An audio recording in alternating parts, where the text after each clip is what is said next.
It was a cold and rainy afternoon. The sky was gray and the streets were wet. Under a big tree, Max and Luna stood together. The wind blew gently, and raindrops fell softly on their clothes. It wasn't just the weather that felt heavy. The air between them was full of silence and sadness. Max looked at Luna and saw the pain on her face. She wasn't speaking. Her eyes were down, her shoulders slightly shaking from the cold. Max stepped closer and asked quietly, "Why are you so silent, Luna? Say something." Luna finally looked at him. Her voice was low and her words were heavy. "I've been standing here in the rain for 2 hours, waiting for you." Max was surprised. He didn't expect that. He asked her, "But why? Why did you call me here?" Luna replied, "We need to talk." Max knew this was serious. He nodded and said, "Then talk. I'm listening." But instead of starting the conversation, Luna asked him another question. "Why were you late, Max?" He looked down and replied, "Simply, I was busy." Luna's eyes narrowed. She had heard that answer many times before. "You are always busy," she said. "You never have time for me anymore." Max sighed deeply. He didn't argue. Instead, he looked into her eyes and said something honest, something painful. "Actually, I didn't want to come today." Luna was quiet for a moment. Then she asked, "Then why are you here?" Max took a slow breath. "Because this might be our last meeting." These words hit Luna hard. "Last meeting? Why? Don't you want to see our child again?" she asked. Max replied, "I will see my child, but I don't want to see you anymore." Luna stepped forward. Her voice was stronger now. "We will meet again, Max. I came today with flowers. I said sorry many times. You still didn't forgive me. What more should I do?" Max looked away. "I just can't forgive you," he said. Softly, Luna asked, "What did I do that was so wrong?" He answered, "You stopped thinking about us, about our future, about our child." Luna was calm but firm. "And you think I don't care? I have always cared. You just didn't see it." What this part teaches.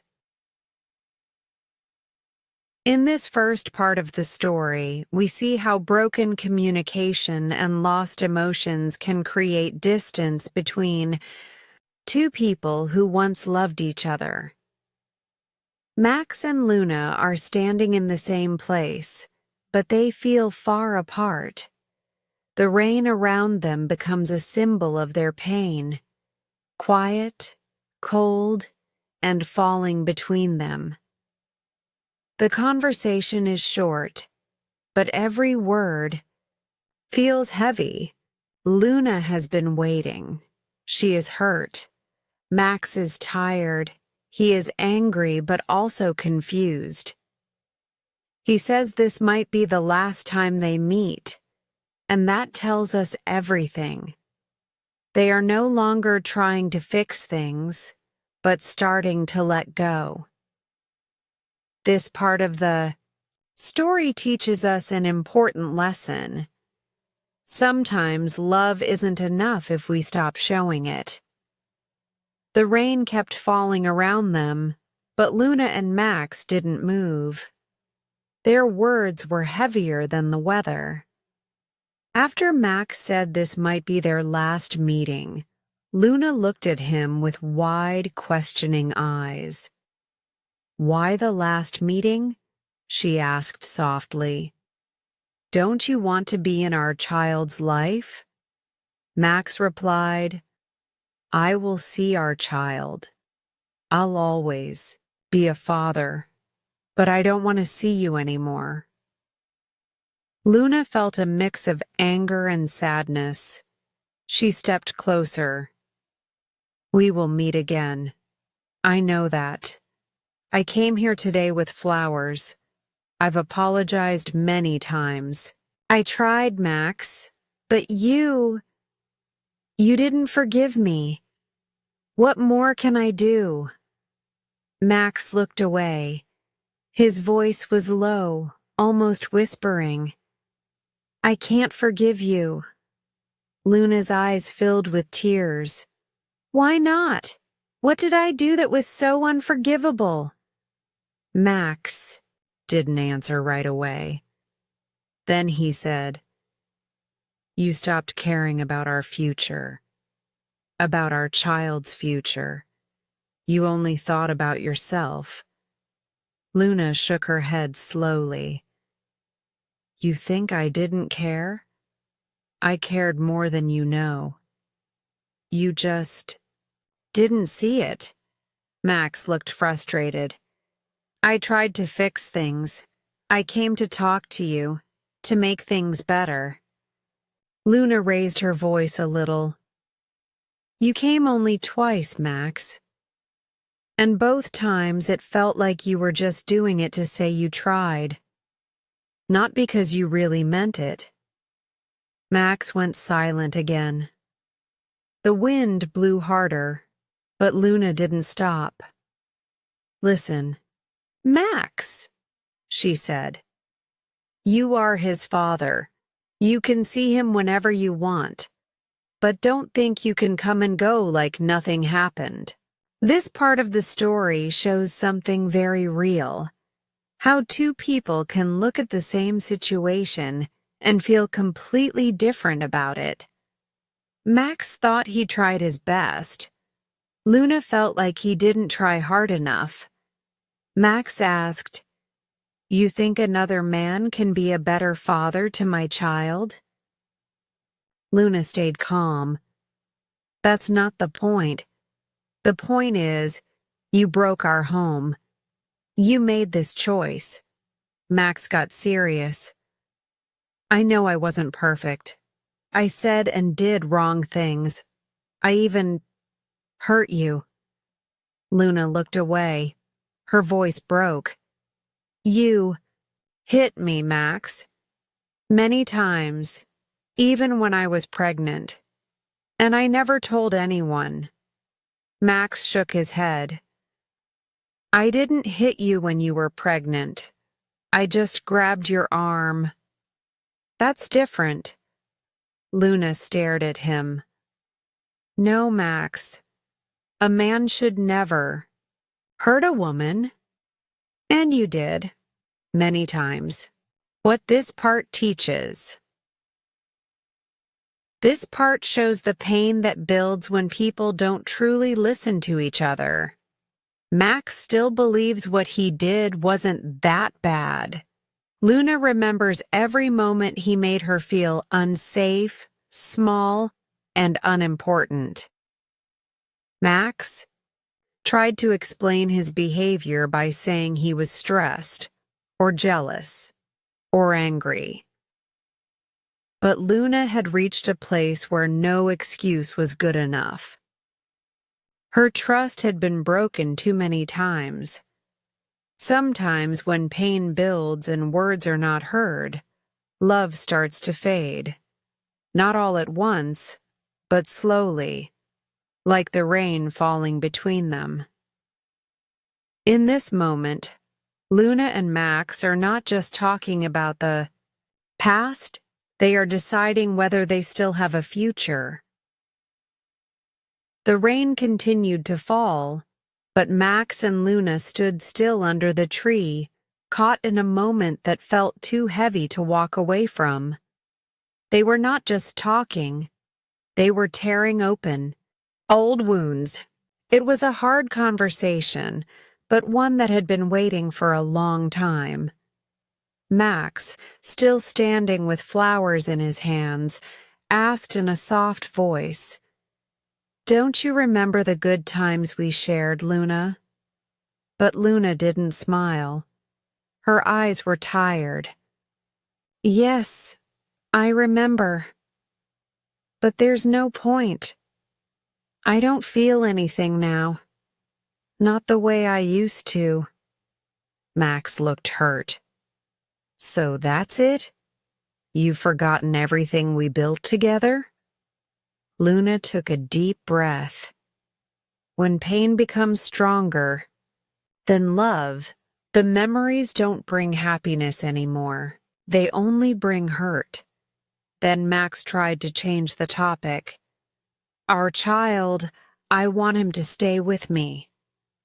Luna's expression turned serious. "I've been raising him. I've taken care of him since he was born. You weren't there. I'll hire a nanny," Max replied. "He can stay with me." Luna shook her head. "A nanny isn't a mother. I'll stay with him. He's still young. I'll raise him until he turns 18. Now the conversation was no longer just about them. It was about the future of their child. Their voices grew stronger. Max asked, "What will you say to him when he grows up and asks where I am?" Luna looked him in the eye. "I'll tell him the truth. I'll explain what happened." Max stepped forward. "Have you ever promised not to hurt me with your words again?" "You never changed either, Luna," Luna replied quietly. "And did you ever promise not to hit me again?" "No. If you had promised to change, maybe things could have been different." Then Max brought up a memory. "I only hit you once after drinking. That night I was drunk because I thought you had done something wrong." Luna's face turned cold. "You embarrassed me in front of my friends that night. You were drunk. You didn't listen to me." Max argued, "It wasn't alcohol?"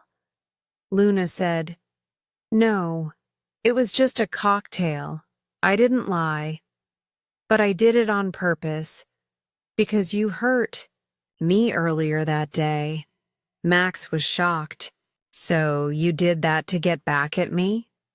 Luna stayed calm. "I wanted you to feel how I felt, disrespected. But you never even apologized. You only got angry." What this part teaches. This part of the story shows that once trust is broken, in a relationship everything becomes harder, even the small things. Max thought he had reasons for his actions. Luna thought she had reasons for her silence, her distance, even her quiet revenge. But reasons don't erase pain. Excuses don't rebuild trust. And when people hurt each other again and again, love starts to lose its meaning. Both of them believed they were right. Both felt the other didn't understand. And in this storm of emotion, their relationship was slipping away. Max wanted to hold on. Luna had already let go. After the misunderstanding at the cafe, Anna felt something important: relief. When Daniel told her the woman was just his cousin Emma, her heart softened. All her worries started to fade. But more than that, Daniel's reaction made her feel safe. He didn't get angry. He didn't push her away. Instead, He gently held her hand and told her, "You're the only one I care about." Those words stayed in Anna's heart. She had made a mistake by jumping to conclusions, but Daniel didn't make her feel bad. He understood her fear. He didn't laugh at it. He comforted it. That moment changed something between them. It wasn't just about coffee dates and park walks anymore. Their connection became deeper. They were now building something real, something built on honesty and care. A few days later, they were having dinner together. The air felt calm, the room warm and quiet. Daniel looked at Anna with kind eyes and asked her something personal. "Anna, would you mind telling me about your past? I want to understand you more." Anna looked down at her plate. She felt nervous. Talking about Michael wasn't easy. That chapter of her life still carried pain. But she also knew that Daniel deserved the truth. She took a deep breath and spoke. "There was someone before you. His name was Michael. He was married. And I didn't know at first. When I found out, I walked away. It was hard. I cared about him, but I couldn't stay in something that wasn't right." Daniel listened without saying a word. His eyes never left hers. He didn't judge. He didn't interrupt. When she finished, he reached across the table and gently held her hand. "I'm glad you told me," he said softly. "I know it wasn't easy, but I'm here for you now. I want us to be honest with each other. Always." Anna felt something lift off her shoulders, a heavy weight she didn't even know she was carrying. It felt good to share her truth. And it felt even better to be accepted, fully, without conditions. As the days passed, their relationship became even stronger. They supported each other through long work hours and stressful days. They made time to talk, laugh, and listen. And they didn't hide anything. Anna knew now what real love felt like. It wasn't full of confusion or fear. It wasn't about pretending or hiding. It was about being yourself and being accepted just as you are. She was thankful for the difficult times because they led her here. She didn't regret ending things with Michael. That decision gave her the strength to wait for something better. And now, Daniel was showing her what better looked like. For the viewer, this part of the story reminds us of something powerful. Honesty is not always easy, but it is always worth it. When someone truly cares for you, they will listen. They will understand. Real love is not built on perfection. It's built on truth, trust, and gentle acceptance. Anna and Daniel weren't perfect, but they were real, and that made all the difference. This is English Story with Aaliyah, where simple stories help you grow in English and grow in heart. Anna and Daniel's relationship had grown slowly, but beautifully. They were honest with each other. They listened, supported one another, and shared their pasts. Every day their connection became stronger. Anna no longer carried the pain of her past with Michael. She had learned from it and let it go. Now, she was ready for something real. One day, While they were walking through the same peaceful park where they had first reconnected, Daniel stopped suddenly. His expression was serious, but his eyes were soft. "Anna," he said gently, "I have something I want to ask you." Anna's heart skipped a beat. She looked at him with a mix of curiosity and nervousness. "What is it?" she asked quietly. Daniel took a deep breath and began. "I've been thinking a lot about us, about everything we've been through. And I know we haven't been together for very long, but I also know this.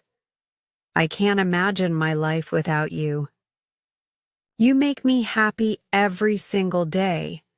You're kind, strong, and real.